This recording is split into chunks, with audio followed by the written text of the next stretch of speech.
Hello à tous les gars, j'espère que vous allez bien. Moi ça va super. Je suis, comme vous le voyez, pas dans un endroit habituel pour moi. Je suis arrivé en Malaisie. J'ai pas mal de choses à vous partager. Ça fait plus d'une semaine que je suis déjà arrivé. Il s'est passé beaucoup de choses dans mon business pour moi et je vais vous en toucher deux mots aujourd'hui dans cette vidéo. Avant de commencer à rentrer dans le point technique du business, j'aimerais revenir sur la dernière vidéo. Il y a quelqu'un qui a commenté quelque chose et ça m'a semblé très intéressant de rebondir dessus dans cette vidéo parce que c'est une réflexion qu'on m'a beaucoup faite durant les dernières années où je fais des choses en ligne et même dans ma vie personnelle où je prends soin de moi, je vais à la salle de sport, je suis discipliné, etc. Dans la dernière vidéo, je vous ai présenté mon planning et ce que j'allais faire en Asie. Et en fait, la personne m'a dit, en gros, que je surplanifiais la chose et que ça serait peut-être mieux que je parte avec en tête l'envie de découvrir des choses, de ne pas me mettre de contraintes et juste de partir à l'aventure. C'est exactement les mots qu'il emploie, partir à l'aventure. Et en fait, je me suis vraiment posé devant ce commentaire, je me suis dit, d'accord, si je pars à l'aventure et que je ne planifie rien, ou le minimum, qu'est-ce que je peux attendre en fait? Si on ne planifie rien, si on n'a pas un plan, si on n'a pas un chemin qu'on essaie de tracer, une hypothèse, une itération, comment on peut espérer un jour arriver à l'endroit où on voudrait arriver? Et le pire, c'est qu'il y a des personnes qui n'ont pas de choix, pas de chemin et qui n'ont pas de destination. Bah alors là, on est sûr d'arriver nulle part. Et donc ça, c'était la première chose. La première chose, c'était je surplanifie. Et la deuxième chose, c'est que du coup, en surplanifiant, je vais faire un burn-out et je vais être surmené. Alors il y a une chose très intéressante, c'est que quand on conduit une voiture, si on est tout le temps concentré sur est-ce que le moteur surchauffe, est-ce que j'ai assez d'essence, à quelle vitesse je vais, c'est pendant qu'on est en train de rouler dans une voiture, on regarde tout le temps ces indicateurs-là, on a un accident. Et pour moi, dans la vie, c'est pareil. Si on est constamment en train de réfléchir à est-ce qu'on va bien, est-ce qu'on se sent bien, est-ce qu'on est heureux, est-ce qu'on a assez d'énergie quand on se réveille le matin, etc., on fonce dans le mur. Et ça, j'y crois véritablement. Je vérifie que ça enregistre bien, et oui, ça enregistre bien. Donc, je connais mon corps et je sais exactement quels sont les signes que je dois écouter. Et si j'ai designé mon emploi du temps de cette manière-là, c'est parce que je sais que ce n'est pas en laissant de la place au hasard, à la magie, que je vais avoir des résultats. Aussi bien dans le sport, dans le business, dans l'apprentissage. Donc, qu'est-ce qui s'est concrètement passé pendant cette dernière semaine, ici, en Malaisie, à Kuala Lumpur? Premièrement, je suis arrivé dans ce nouvel environnement avec du décalage horaire, avec du jet lag. Je me suis rapidement habitué à l'environnement. La nourriture, je la connaissais déjà. Je suis déjà parti en Asie l'année dernière. La température, exceptionnelle. C'est un vrai plaisir. Et finalement, le gain de temps. C'est vrai qu'ici, on peut travailler beaucoup, beaucoup plus. On se réveille à 6h le matin. À 7h, on commence à travailler. De 7h à midi, on bosse. Et ensuite, de 13h jusqu'à 18h, on peut travailler. 18 à 19, sport. 19 à 20, repas. 20h à 22h, on fait ce qu'on veut. Et 22h, extinction des lumières. Et le lendemain matin, on a 8 heures de sommeil et on est tout frais. Ça, c'était ma routine et ça l'est toujours jusqu'à présent. Au niveau du business, il s'est passé plusieurs choses. Premièrement, quand on arrive dans un nouvel environnement, on perd nos repères, même si on y est déjà venu. Et quand on perd nos repères, on peut douter. Et en plus de ça, comme un nouvel événement n'arrive jamais seul, Google a fait une énorme mise à jour. Je vous le répète, mon business repose essentiellement sur le référencement naturel sur Google, le SEO. Et Google a fait une énorme mise à jour récemment pour être plus ferme sur le spamming. Pourquoi sur le spamming? Parce que récemment, depuis quelques mois, il y a des gens qui abusent avec l'intelligence artificielle et qui génèrent des dizaines et des dizaines, voire des centaines et des milliers d'articles de blog de très faible valeur et les publier sur Internet. Et du coup, ils ont énormément de trafic et derrière, ils peuvent vendre des produits en affiliation, des produits en e-commerce, des produits digitaux, bref. Il y a plein de gens qui ont fait plein de sous là-dedans, sauf que ça pollue Google en fait. Et moi, je me suis dit, ok, c'est la fin. Ça y est, c'est la fin de mon robot. Il y a peut-être des gens qui ont été plus intelligents que moi pour faire un robot SEO, donc là, je parle de mon agence, c'est la fin. Et même pour ma propre marketplace, je me suis dit, ma marketplace d'outils d'intelligence artificielle, c'est terminé pour moi. Et en fait, quand je vais sur ma console, donc si je tape les 28 derniers jours, donc le mois dernier, j'ai passé la barre des 3000 utilisateurs. Je n'ai jamais atteint autant d'utilisateurs sur mon site internet. Voilà, là vous voyez bien. Si on va sur ma Google Search, donc là on va analyser, pareil, la courbe elle est assez claire, j'ai l'impression. Donc en fait, c'est vraiment ça que je vais vous dire quand des fois il ne faut pas s'écouter, on a un plan, il faut bam bam bam bam bam, il faut effectuer le plan. Et ça ne marche pas que pour moi, ça marche aussi pour mes clients en ce moment.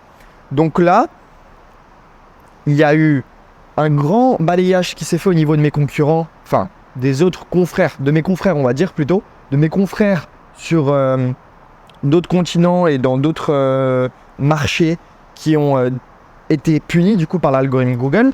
Donc ça veut dire que moi mon robot actuellement il apporte assez de valeur pour que Google me mette en avant aussi bien sur ma marketplace que pour tout simplement mon agence, pour mes clients. Mes clients ça se passe bien. Donc là en fait mes clients se passent bien, mon business se passe bien. Je n'ai pas encore eu de nouveaux clients, mais en fait ça c'est censé me prouver que tout se passe bien dans mon business et je devrais charbonner. Et là pourtant j'ai passé une semaine où j'ai quand même pas mal douté de moi, de mon offre, alors qu'en fait mes résultats ils sont exceptionnels. Là je passe quelques dizaines de minutes par jour sur ma marketplace et je prends 20% de trafic par mois. Alors oui, j'ai pas encore 10 000 visiteurs par mois, mais vous inquiétez pas, ça va venir. Une fois que ça c'est dit, ma marketplace, je vais être honnête avec vous. Je n'ai pas encore trouvé un moyen de la monétiser qui soit pérenne, qui ne me mette pas une balle dans le pied. Je vous explique. Si ce soir, je veux faire 5 000 €, j'envoie un email à tous mes abonnés et je leur dis, je vends un liste de prompts ChatGPT pour lancer votre business à 99 €. Je vais faire ça, ils vont acheter mon prompt. Dans un mois, ils vont se rendre compte que les prompts, ça sert à rien pour lancer un business et je vais perdre toute confiance. Donc, là, on est le 15 mars 2024. Je n'ai pas gagné d'argent, on va dire, j'ai pas fait plus de 100 balles avec l'affiliation. Donc l'affiliation, vraiment, je me dis que ça paye juste mon café et ça couvre les frais de mon site. Des logiciels qui sont listés sur ma marketplace. Du coup, je me dis, je vais pas faire du coaching. Pourquoi ? Parce que j'ai pas encore eu des résultats incroyables. Ensuite, je vais pas non plus vouloir vendre des produits physiques parce que ma cible n'a pas de besoin en termes de produits physiques qui soient communs. Et finalement, le seul format de produit qui serait intéressant, c'est un produit digital. Un produit digital, ça peut être soit un logiciel, soit une formation, un PDF, etc. Donc moi, je me dis, logiciel, je ne vais pas me relancer dans une aventure de créer un logiciel. J'ai déjà le logiciel pour mon agence, c'est largement assez. Du coup, je me dis, le seul truc ici que je pourrais vendre, c'est de la formation. Sauf que la formation, je vais vous dire quelque chose, ça prend énormément de temps à créer et ensuite, ça a une très mauvaise presse. Si demain, je vends des formations, vous n'allez pas me voir de la même manière. Et actuellement, je n'ai pas des résultats assez importants pour être légitime pour vendre une formation. Moi, je ne vais pas être la personne qui fake it until you make it. Moi, je vais avoir des résultats, développer des process, développer une expertise. Une fois que j'ai ça qui tourne et que je n'ai pas besoin de formation pour vivre, là, je vendrai des formations. C'est pour ça que j'ai créé mon agence. Ok. Donc, pour le moment, ma marketplace, ça ne me rapporte pas d'argent. Mais on va quand même en parler après. Donc, ce que je suis censé me focus dessus, c'est mon agence. Et pour mon agence, j'ai plein de prospects. J'ai actuellement 3 personnes qui m'ont dit « On commence à la fin du mois ». On a déjà eu plusieurs appels ensemble. Ils m'ont dit « Ok Thibaut, à la fin du mois, on commence ». Donc théoriquement, là, il devrait y avoir 7 500 € qui vont rentrer à la fin du mois. Ok. Mais ça, c'est que des paroles. Pour le moment, il n'y a pas de sous sur mon compte. Moi, tant que la conversion, elle n'est pas effectuée, tant que la vente n'est pas faite, dès que l'argent n'a pas été envoyé et qu'il n'est pas sur mon compte, pour moi, j'estime que la vente est toujours en cours, en suspens. Donc, c'est pour ça que je pense que ça a mis un petit peu de doute dans ma tête. Mais là, je peux vous dire que mon robot, je l'améliore, je prends des gens en test. Aujourd'hui, je vais vous dire encore une fois une chose. J'ai rencontré quelqu'un à Bali, un gars qui a à peu près mon âge, fondateur d'une agence de media buying, ça veut dire qu'il fait de la publicité pour les sites e-commerce. Il a aussi des marques e-commerce. Ce gars, franchement, il est très bon dans ce qu'il fait. Et je l'ai contacté parce qu'on s'était déjà croisé à Bali. Je lui ai dit voilà ce que j'ai fait, etc. Il regardait des fois mes stories. Est-ce que ça t'intéresse qu'on fasse un test avec mon robot? On s'est appelé. Je lui ai expliqué. Il a trouvé ça plutôt intéressant. Il m'a envoyé un site e-commerce. J'ai fait toutes mes recherches. J'ai testé mon robot dessus.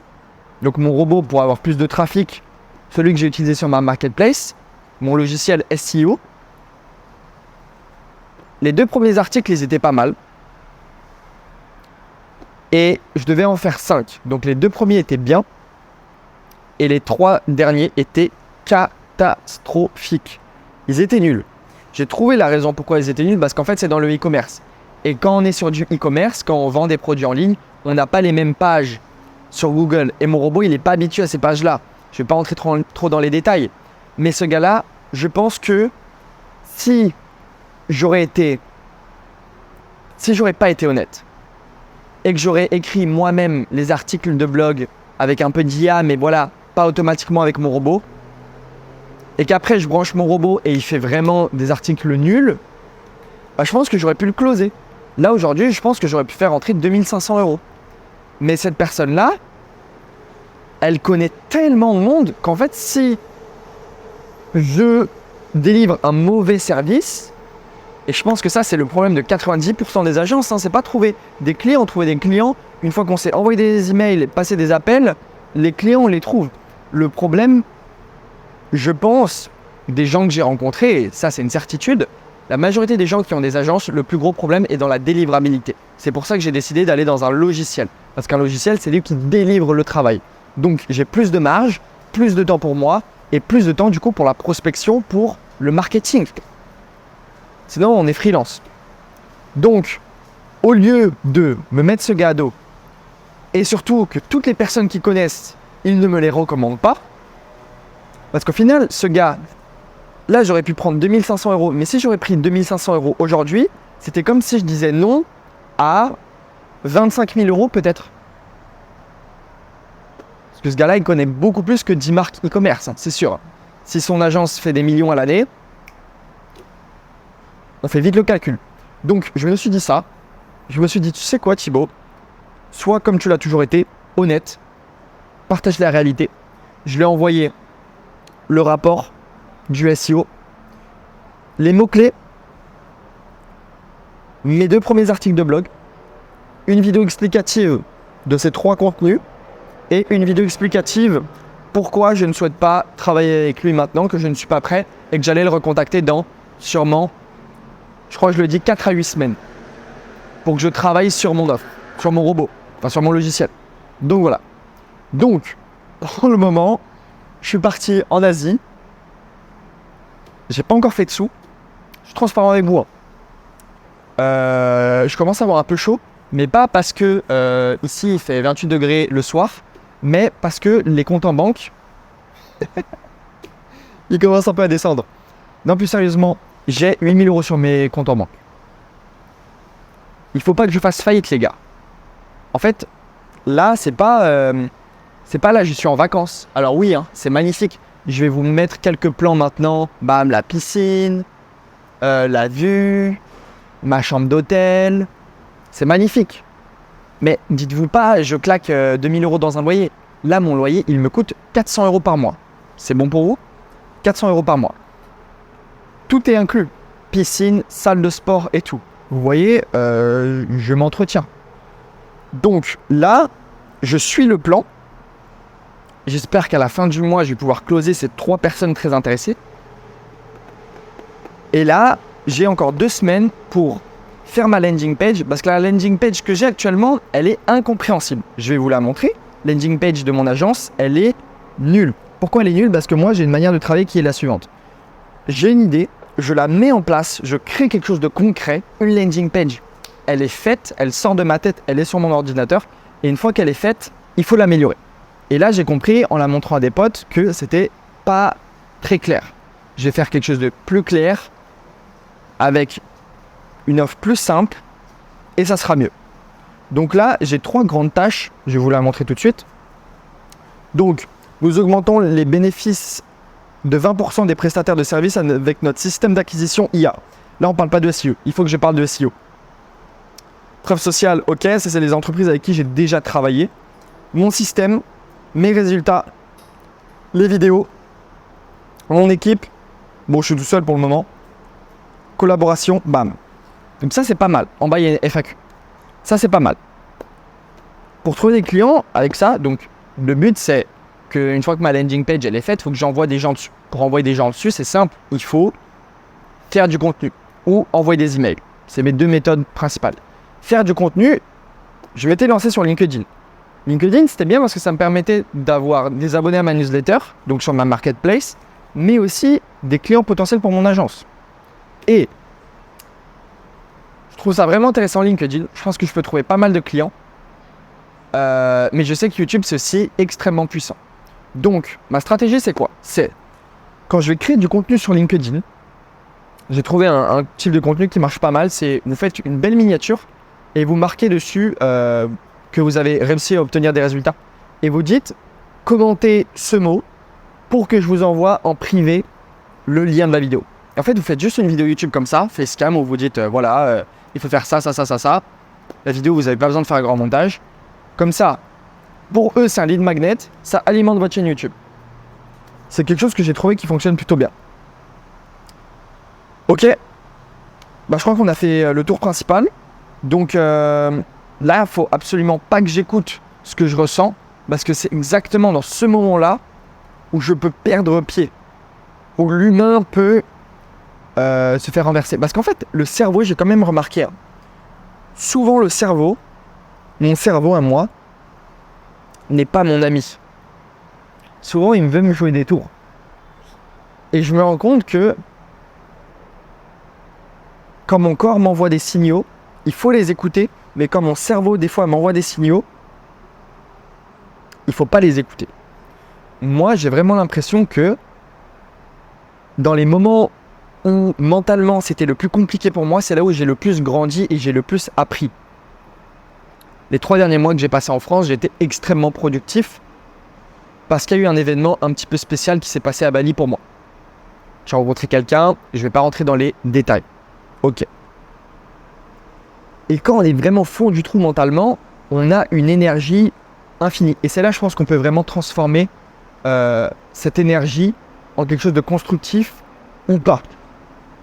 Et moi, je pense que c'est un de mes super pouvoirs, c'est pouvoir transformer la majorité des événements qui m'arrivent en quelque chose de positif.